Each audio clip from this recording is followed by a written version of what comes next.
Jadi tujuan sayembara Pak Ustadz yang dilakukan ini tujuannya untuk masyarakat Cilegon atau untuk masyarakat umum Pak Haji? Sayembara ini ditujukannya ada dua. Yang pertama adalah untuk masyarakat ex pemilik lahan yang sekarang dipakai oleh industri. Pabrik-pabrik itu dulu perkampungan dan lahan pertanian. Yang pertama. Yang kedua, untuk masyarakat yang lahannya digunakan untuk tempat tinggal. Resettlement yang kita tempat ini, blok A, B, C, D, F, G, H, I, J itu adalah termasuk di kota Bumi ya, Kebon Dalam itu sama itu lahannya dulu pertanian digunakan tempat tinggal sekarang. Nah itu, jadi mereka inilah yang kita utamakan. Yang kedua adalah masyarakat Cilegon pada umumnya, ya, seluruh masyarakat Cilegon. Yang kelemahan dari masyarakat Cilegon sendiri kan masalah keahlian gitu. Betul. Itu bagaimana cara untuk meningkatkan kualitas dari masyarakat Cilegon? Caranya seperti apa Pak? Pelatihan dulu atau seperti apa itu Pak? Ya, jadi anak-anak ini, kawan-kawan kita ini, kita dorong untuk mengikuti pelatihan.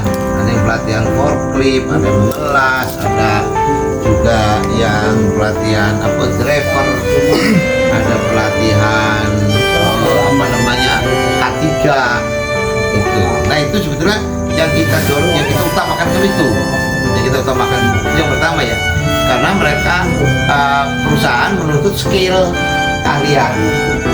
Tetapi walaupun demikian, tetap yang baru keluar dari sekolahan yang masih hangat, tetapi belum juga memiliki skill keahlian. Diharapkan perusahaan ini bisa nerima kita. Sampai di mana penerimaannya, untuk apa? Yang pertama untuk sosialisasi pekerjaan, pemagangan. Ini saya baru ke sana arahnya itu. Jadi sistem magang yang disebut itu untuk yang baru lulus. Nanti pabrik sendiri kan banyak jurusan, ada kimia, ada melas, ada seperti di PT itu kan PT kimia. Sedangkan lulusan kita kan ada yang mesin, ada yang elektro. Itu bagaimana cara pemagangannya tapi beda jurusan gitu. Jadi PT Luti sampelnya, PT Luti itu pabrik kimia, ya kan? Tentunya yang akan dilakukan, yang dibutuhkan adalah orang-orang yang mengerti tentang masalah kimia. Itu yang pertama tuh.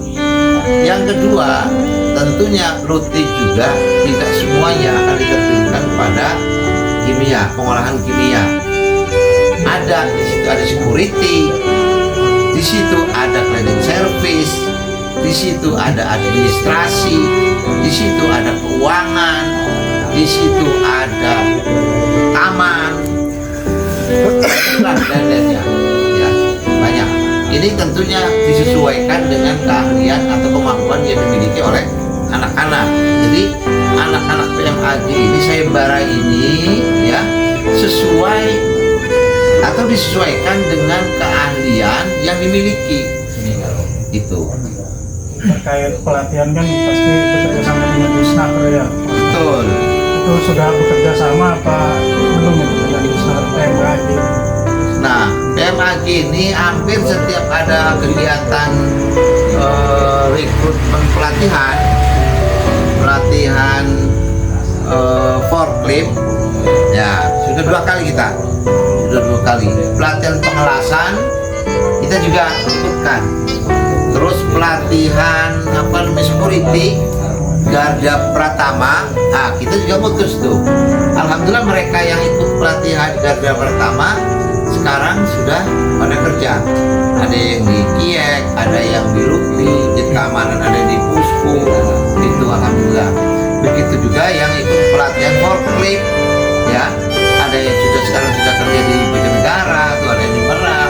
ada juga di Ciwandan, mereka tersalurkan itu. Jadi PMAG ini adalah ketika anak-anak itu menginginkan untuk ikut pelatihan, kita dorong, bahkan kita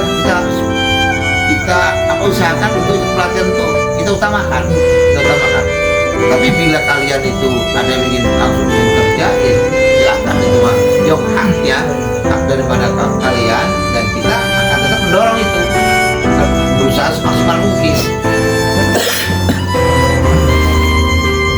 Pelamar pekerja kan di PMAG kan gratis Pak Ustadz ya. Betul. Dan diadakan rekomendasi dari PMAG.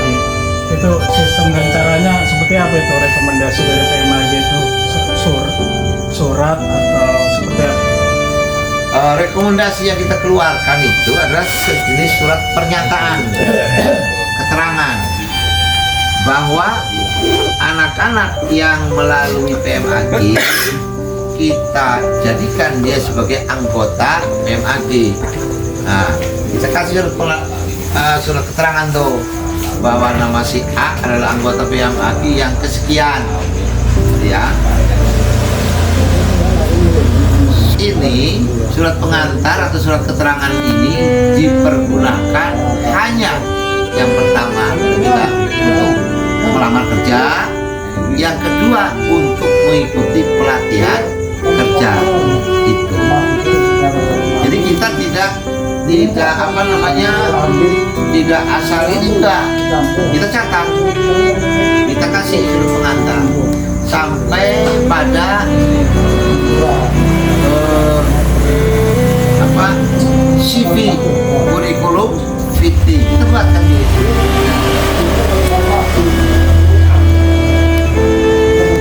Terkait umur ya. Ya. Ada yang baru lulus sekolah, terus jadi perusahaan juga kan ada tidak boleh maksimal 35 tahun untuk umur 35 atau ke 40 ke atas itu masih bisa nggak bergabung ke PMAG dan melamar pekerjaan di perusahaan gitu. Dengan usia kita kalau usia itu berbicara dengan masalah hak, ya, hak pekerja itu tidak melihat usia, ya kan? Mau usianya 50 tahun, 60 tahun, 70 tahun, selagi dia itu masih punya kemampuan, punya keinginan, punya wirah, ya kita dorong. Kenapa tidak? Karena mereka juga butuh hidup dan menghidupi, ya kan? Tentunya yang diutamakan itu anak cucunya, kakeknya istirahat. Tapi kalau kakeknya itu betul-betul gini, ya nggak gitu ya masalah. Kita dorong, kita bantu sebisa kita, semampu kita untuk pekerjaannya apa. Tentunya perusahaan juga akan melakukan dengan akan menempatkan dengan bijak. Mungkin dia sebagai tukang menasihatkan orang, bisa tukang adan, bisa tukang urus masjid perusahaan, ya kan? Bisa juga untuk kebersihan masjid, kaum masjid itu, atau imam di masjid perusahaan gitu tuh. Ya, semoga PMAG ini berjalan sesuai dengan yang dituju Ustaz, karena emang masyarakat ini membutuhkan pekerjaan, tapi lapangan pekerjaan seakan-akan tertutup. Betul.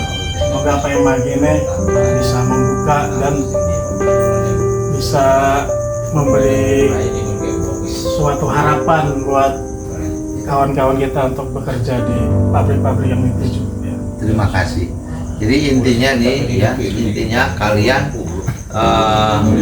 yang kita inginkan itu kalian terbangun keinginannya itu bangun,